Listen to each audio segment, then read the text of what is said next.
नमस्ते दोस्तों। इस बार इतिहास के प्रश्न प्राचीन भारत से और 102 प्रश्न जो एक से बढ़कर एक हैं। अब कर लो तैयारी, अब है तुम्हारी बारी। इस बार नहीं छूटेगा कोई प्रश्न, इसलिए लाइक करें, सब्सक्राइब करें और शेयर करें हमारे इस चैनल को, जिससे और भी अच्छे अच्छे प्रश्न आप लोगों तक पहुंच सके। आइए दोस्तों, शुरू करते हैं आज का पहला प्रश्न। वेद शब्द का अर्थ क्या है? वेद शब्द का अर्थ ज्ञान है। वेदों के संकलनकर्ता कौन है? जितने वेद थे उसको संकलित किसने किया था? तो महर्षि कृष्ण द्वैपायन वेद व्यास जी ने किया था। कृष्ण द्वैपायन को वेदों के पृथक्करण व्यास के कारण कौन सी संज्ञा प्राप्त हुई? तो वेद व्यास। वेद कितने हैं और कौन कौन है? तो वेद 4 हैं: ऋग्वेद, सामवेद, यजुर्वेद, अथर्ववेद। चारों वेदों में से सबसे प्राचीन वेद कौन सा है? तो ऋग्वेद।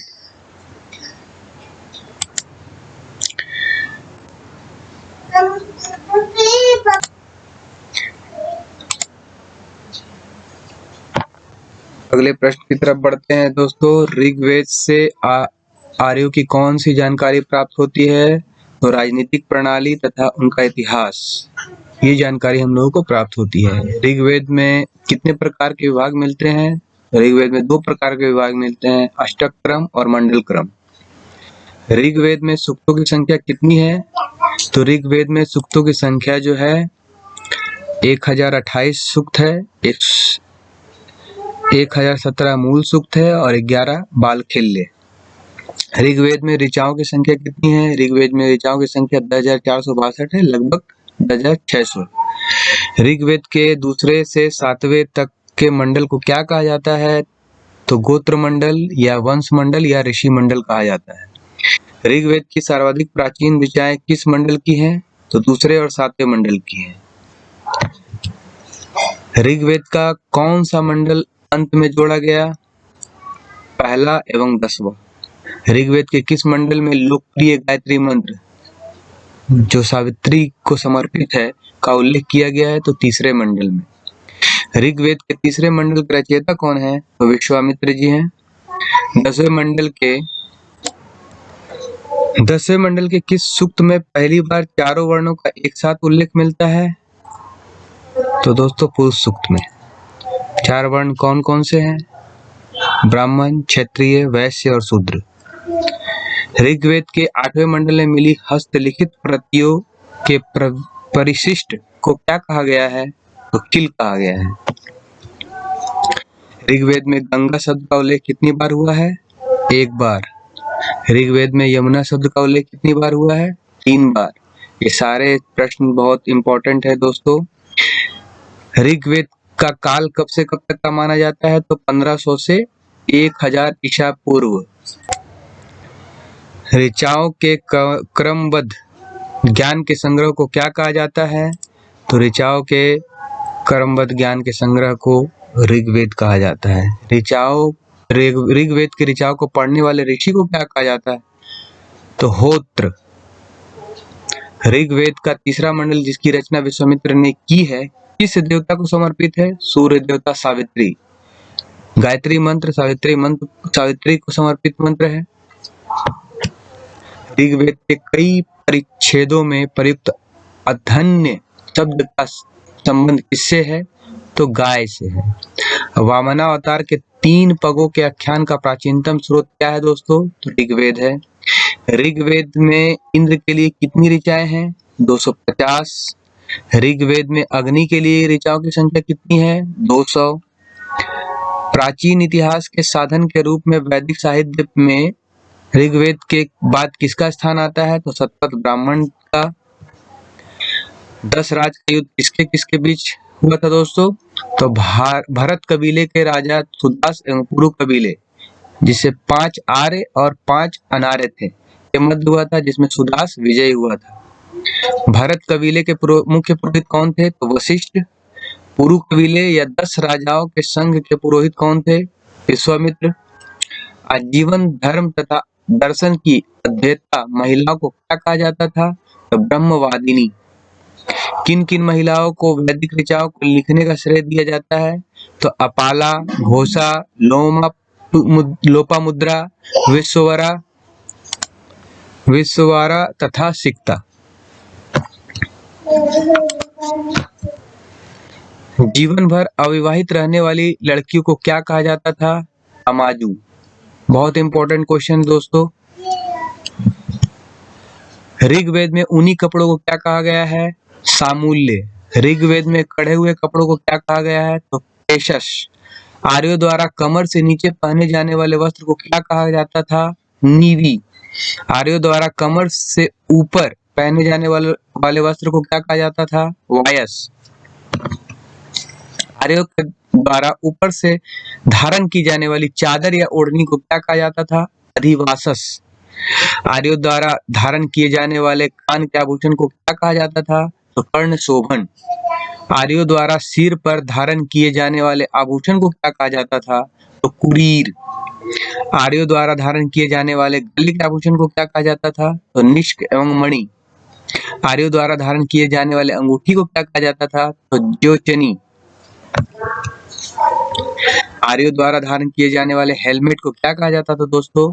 तो सिर शस्त्राण। ऋग्वेद काल में युद्ध के लिए कौन कौन से शब्द प्रचलित थे? तो गवेषण, गेशु, गव्य और गम्य।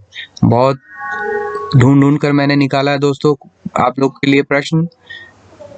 धनी व्यक्ति को ऋग्वेदिक काल में क्या कहा जाता था? तो गोमत। राजा को ऋग्वेदिक काल में क्या कहा जाता था? तो गोपति। समय की माप के लिए ऋग्वेदिक काल में किस शब्द का प्रयोग किया जाता था? तो गोधूली। दूरी की माप के लिए ऋग्वेदिक काल में किस शब्द का प्रयोग किया जाता था? तो गव्यतु। गो शब्द का प्रयोग ऋग्वेद में कितनी बार हुआ है दोस्तों? 176 बार। आर्य मुख्यतः किन धातुओं का प्रयोग करते थे? सोना, तांबा तथा कांसा का।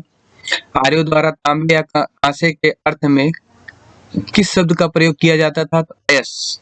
खेती की प्रक्रिया का वर्णन ऋग्वेद के किस मंडल में मिलता है? चतुर्थ मंडल। ऋग्वेद में कृषि शब्द का उल्लेख कितनी बार हुआ है? 24 बार। ऋग्वेद में अनाज, एक ही अनाज यव शब्द किस अनाज के लिए उल्लेखित है? तो जव। स्त्रियों द्वारा कपड़ा बुनने का कार्य करती थी, जिसके लिए ऋग्वेद में किस शब्द का प्रयोग हुआ है? तो सिरी। ऋग्वेद में मुद्रा के रूप में किसकी चर्चा है? जो अनियमित सिक्के थे, निष्क और शतमान। ऋग्वेदिक काल में आंधी तूफान के देवता कौन थे? तो मारुत। ऋग्वेदिक काल में नदी देवी जो बाद में विद्या की देवी कहलाई वो है सरस्वती। ऋग्वेदिक काल में पशुओं के देवता कौन थे? तो पूषण। ऋग्वेदिक काल में जंगल की देवी कौन थी? तो अरण्यानी। ऋग्वेदिक काल में मृत्यु के देवता कौन थे? तो यम। ऋग्वेदिक काल में शपथ और प्रतिज्ञा के देवता कौन थे? मित्र।